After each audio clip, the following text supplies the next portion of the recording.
This week's Piltch Point with Avram Piltch is proudly powered by PureVPN. That was a lot of P's. When you're browsing online, obviously you want to protect your privacy and your security, and the best way to do that right now is with a VPN. It allows you to hide from your ISP and Facebook and Google, all while giving you the ability to use the web at all the speeds and capabilities that you expect. And right now, PureVPN is giving our viewers, I think, the best deal, even better than last time, the best deal that we've seen for Cyber Month. Right now, they are doing $1.65 a month for a 5-year VPN deal. That is a wonderful deal, $1.65 a month. And PureVPN is rated the fastest VPN in a number of service tests, which is another great thing. Plus, if you're out of the country and you want to watch the series finale of a popular show, but you just can't get it where you are, PureVPN allows you to say you're back in the States and get your Hulu or Netflix to work as normal. And to get your deal, all you have to do is go to piltchpoint.live/PureVPN. All right, so like I said, it is Cyber Month, Avram. It means that people are getting ready to start looking to purchase computers for themselves because sales are coming, but sometimes there are pitfalls, right? Yeah, so this applies whether there is a sale or not, but it is even worse when there's not a sale.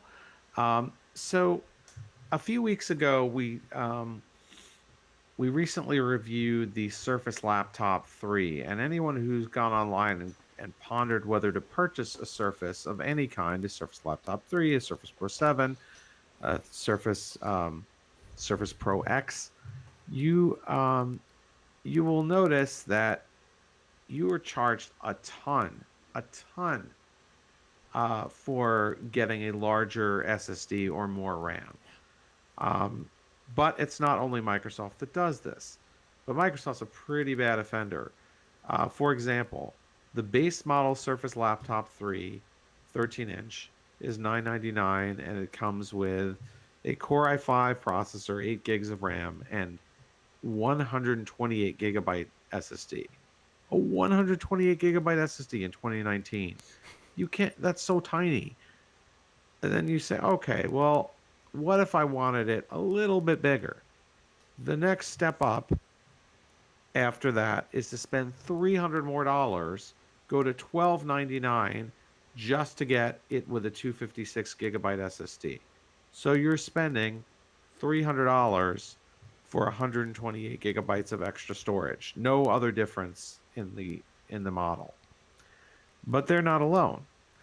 On Dell, you go and you want to buy an Alienware Aurora desktop, and by default, and you click on configure. Not every company has configurable laptops and desktops, but Dell does. And if you want to upgrade from 8 gigabytes of low speed RAM to 32 gigabytes of high speed 2933 megahertz RAM, that will cost you $500. If you want to go from a 1 terabyte hard drive to a 1 terabyte SSD, $500 also. If you're shopping at Lenovo and you're buying a ThinkPad X1 Carbon and you want to go from the base model 256 gigabyte SSD to a 1 terabyte SSD, also over $500, $591. Now, the reason these prices are so crazy is because you have to look at what they cost, what those components cost if you were to buy them on your own. So Microsoft, of course, makes it more difficult because they use a really tiny SSD, a 30 millimeter M2 SSD, which there aren't many of them for sale yet. Perhaps there will be. So that makes it a little difficult, would be a little bit difficult to get on your own. However, all the other things that we're talking about, if you wanted to get a 1 terabyte SSD standard, do you know how much that would cost roughly for an NVMe 1 terabyte SSD these days? Not offhand. Maybe for a one. No,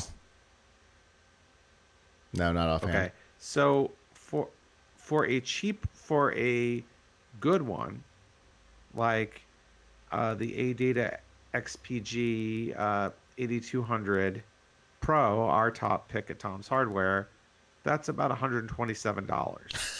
For a cheap one on sale, that would be, like the Intel 660p is a great cheap one that's often has gone as low as $80 for a 1 terabyte drive. Jeez. So while they don't say what brand of drive they're using at these places, and I know that, say, Lenovo is using probably using a Samsung drive and a pro grade one that's probably worth over $200 or maybe $200 or something. All of these things are marked up significantly. The RAM, for example, do you know how much it costs to buy 32 gigabytes of high-speed RAM? I can't imagine it's too much. For a desktop? Yeah, I can't imagine it's too much. You can get it I as haven't cheaply. priced it in a while, but I can't imagine, especially with DDR4, I can't imagine that it's too much. Well, so Dell is charging $500, and we don't know the exact RAM timings, so every spec of what Dell is charging, of the one that Dell would give you, but it says HyperX Fury. So if you go to Amazon and you look for a 32 gigabyte kit of HyperX Fury RAM that is high speed, so it's 3000 or 3200 megahertz, that is $160. If you don't necessarily insist on having HyperX RAM, you can find other brands like our favorite 32 gigabyte kit, which is from Patriot Memory, for around 100, as low as $120. So, so in other words, when you're getting charged $500, you're being charged 300 to 400% markup. I mention these things because when you're out there shopping, you might be wondering, wow, why does this cost so much, or should I pay this? And first of all, you might be wondering, why are they doing this? Well, the simple answer is to make money, right? Right. I talked to an industry analyst, Stephen Baker of NPD Group, and he said that when you have a lower price model, like the base model Surface Laptop 3 that's $999, that has a lower margin for the manufacturer. And so by charging more for the RAM and storage, they can make it up by having high margins, meaning a big markup on more expensive configurations, because, hey, I guess you were willing to pay for it. But part of the problem is, too, some of these base models, if you know about computers, you probably shouldn't buy. Like, it's really hard to argue that in 2019 anybody should buy a laptop with 128 gigabytes of storage. Right. A Windows laptop, maybe a Chromebook or something. But so, in a way, they're sort of trying to say, hey, in their marketing, hey, we're selling this for under $1,000, but anyone who actually looks at the specs and knows what they're doing would have to spend at least $12.99, right? So what can you do as a consumer? Well, I have a few ideas, and I have an article about this, which you'll find on the homepage at tomshardware.com. One thing you can do is you can upgrade it yourself. Now that is with with a few caveats. Mm-hmm. One, if you're buying a desktop, chances are you should be able to upgrade the RAM and storage, no problem. Uh, Almost any desktop you get, not an all-in-one, but almost any tower Right. desktop you get should be upgradable. But a laptop, it you may or may not have access to the RAM and storage. They may or may not be soldered onto the motherboard. So you need to do a little research before you buy. You can go and look for the service manual on the manufacturer site, or you can go to crucial.com, the company that sells memory and storage, and use their product finder, and it has like almost every laptop and desktop that have like ever been made or made in the last several years. And if you find your model on there, it'll tell you what you can buy for it. And if you don't, and if it says nothing, that probably means that you can't upgrade. Um, so, which doesn't mean you have to buy their memory, but it will tell you what you need. Mm-hmm. Um, that's now, of course, for some manufacturers, this may void your warranty. For most, it does not. So you should check that. Um, and of course, your whatever you upgrade is not going to be covered by the manufacturer's warranty. So, ideally, you wouldn't have to do this. Another possibility is look for pre-configured models. You definitely save by not when you don't have to custom config. Mm-hmm. So even on Dell, if you buy the 999 custom model versus customizing the 799 model, you get more for your money.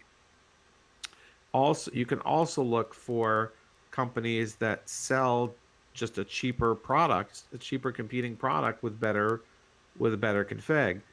For example, a lot of people want a Dell XPS 13, and that is a great notebook, but their competitors, like the Asus ZenBook 13, that come decked out with 16 gigs of RAM and 512 gigabytes of storage, for hundreds of dollars less. And, the build quality isn't quite the same, but you're getting a fairly similar experience with everything thrown in. Um, Obviously, another possibility is accept lesser specs. Okay, figure out what you can live with. Can you live with a 256 gigabyte SSD instead of a 512 or a 1 terabyte? Probably, if you're not putting a lot of stuff in there. Not great, but you can live with it. 128, really hard to live with. Mm-hmm. Can you live with 8 gigabytes of RAM? I'd rather not. Um, Another thing to consider is, and this is my final piece of advice, you should be willing to spend some margin to get the upgrades that you want. It's just when it's 400%, that seems like crazy gouging. If you're spending 50, 60, 70, 80% over what you would spend for the convenience of having the spec that you need, um, then it's worth it, even if you could upgrade it yourself, because it's going to be covered by the manufacturer. It's going to come working out of the box. Everything's going to be compatible. So, if I see that, hey, this company is charging me, $150 to get an SSD that would cost me $100 to buy myself, that's worth it, right? Yeah, But for sure. if they're charging me $500 to get something that costs $150, that's just a little bit too much to bear. Right. Yeah, and when you take into consideration, like you said, that configuration is going to come to you covered under the warranty. That's Right. that's a pretty big deal. But the fact that, like with an SSD, the fact that you don't have to deal with trying to put Windows back on it and all the annoyances that come with changing out a drive in a computer, yeah, at that point for $50 or whatever, that's definitely worth it for my time alone. Yeah, But no but doubt. not It's but just when not you're getting up $400. to right, exactly. I mean, the prices are absolutely ludicrous. I mean, granted, um, they look even worse today than they did 6 months ago or a year ago because the price of storage and RAM has dropped so much. But nevertheless, and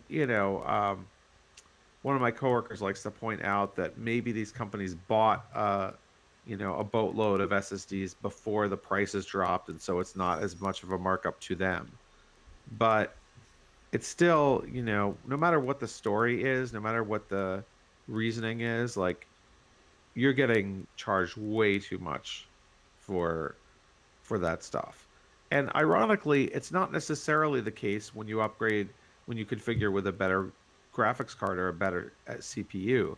I mean, some of the deals that I saw in those were almost equivalent to you buying it yourself. So um, clearly, RAM and storage are the areas where they're really bilking you the most. Yeah. And and like you said, it's not necessarily their fault in some cases. Like you said, that they may have bought drives or whatever before the prices dropped, but that doesn't change the end result for you. Right. I mean, I get it. Like they also need to make money, right? So I don't know. Margins are very tight in the PC space. If they're selling, if let's say Dell is selling the Dell XPS 13 entry level model for 949, and it has 4 gigs of RAM and a Core i3 processor and 128 gigabyte SSD, all things that, frankly, it would be very hard for any person to live with. But maybe the reason why they're doing that is maybe they're only making, and I'm pulling this number out of the air because I really don't know. Maybe they're only making $50 on that model. Who knows? Maybe they're even losing money. I don't know. But and they're really counting on selling a lot more of the ones that have 256 or 8 gigs or Right. Core i5. Um, but the finances of the company are not your problem as a Right. consumer. Right. Like it doesn't matter. I'll just be real quick with this. I always tell the story about years ago. I was sent a netbook to review. Do you remember netbooks, everybody? Oh, oh Um, yeah. I The Black Friday It special was for a 2 years. netbook. So I was sent a netbook that was a convertible netbook. This was like one of maybe the first I'd ever seen. It was a netbook with a touch screen, and back in the day when two-in-ones were like this, the screen would rotate around like this, and you could flip it over and turn it into tablet mode. Um, and this netbook, which had an Atom processor, the same, but it had a touchscreen and it had, I think, a pen and it had a screen that would flip around. This netbook was $1,200. Now, I reviewed the netbook. Oh, it also had discrete graphics in a netbook. It had, I think, a little NVIDIA graphics card. So And an Atom I processor. I It reviewed it. it's Yeah, important to say that yeah. again. So right. So I review, and it was also, I think, like really tiny, like 10 or 11 inches. I forget. Anyway, so I reviewed it and I gave it a negative review. I said, this is not worth the money. $1,200. I mean, this is back when laptops cost a bit more, but still $1,200 was a lot for a netbook when netbooks were going for maybe $400 or $500.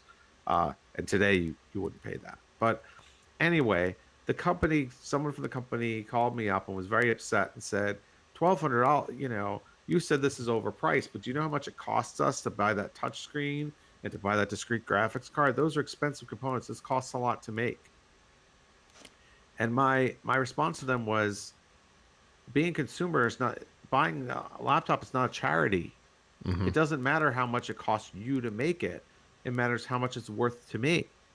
And to me, it's not worth it. Right. So, and not just to me, but I think probably to anybody who was thinking about their money, like this is not. It doesn't matter that maybe your bill of materials and building it was so high that you had to charge this much money for it. It's not worth it Right. to the consumer. So it's not your job as a consumer to worry about how much does this cost the company to make. The question is, are they, are they overcharging you relative to what it would cost you, or relative to what pre-configured models from other companies cost? And the answer seems to be yes. And interestingly, that comment there, it's not just because you built a thing that costs a lot doesn't mean that it works for consumers. One of my favorite shows on TV is The Prophet, and this past week was the season premiere, and he was in a restaurant, and he had the business owner go through and do a cost-benefit analysis on all the dishes, and found out that some of them, to be successful, you'd have to charge so much for them that nobody would ever buy them. And his answer wasn't, we'll go beat up the reviewers who are saying it's too expensive. His answer was, it's not a good dish. You're not going to sell it, pull it from the menu. Which I think is a way more reasonable response. Just because you can build it doesn't mean you should, and doesn't mean that it's going to have enough commercial value to be a real product. Yeah. I mean, on the flip side, though, taking the restaurant analogy real quick, I feel like companies, if you were in a restaurant, you had pride in your restaurant, you wouldn't sell a dish, you wouldn't give people a dish that was like a bad experience, no matter what it cost. You wouldn't say, hey, we've got the big burger and the small burger, and then you get the regular, or the big burger and the regular size burger. You get the regular size burger, and it's like one forkful, and everybody says, wow, I'm leaving hungry after this. That's what's happening with a lot of these base models, is they're telling you, hey, look, this is a great laptop, this is a great thing. It starts under $1,000, but the product that you would get for that price is not something that they should be proud of. And frankly, if I were them, I wouldn't do that. If Microsoft cannot afford to sell a Surface laptop with a reasonable amount of storage in the base model for $999, then say the starting price is $1299. They don't want to do that because it's not good marketing. Yeah, that makes sense. It's the same business model as cars, right? Starting at whatever, but that doesn't even come with power windows. Exactly. Yeah, and we've talked about this before, especially in the terms of Microsoft. The fact that the Surface tablets don't come with the keyboard, but they call it a tablet that can replace your laptop. And you're like, well, yeah, but not if it doesn't come with the stuff to make it replace your laptop. So it's not even just things like the RAM and the storage. Sometimes it's the keyboard that makes it usable that doesn't come with it. So yeah, no doubt.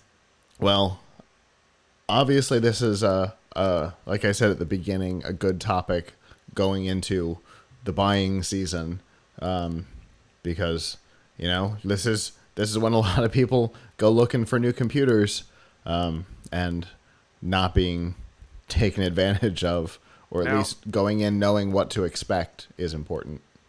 Yeah. Now on occasion, if they have a coupon discount, that's where these upgrades can actually suddenly become affordable. Oh. So that is something to keep in mind. That's interesting. I don't know that I was aware. Obviously, I was on a subconscious level, but I don't know that consciously I'd ever considered the idea of a coupon that would make those upgrades different.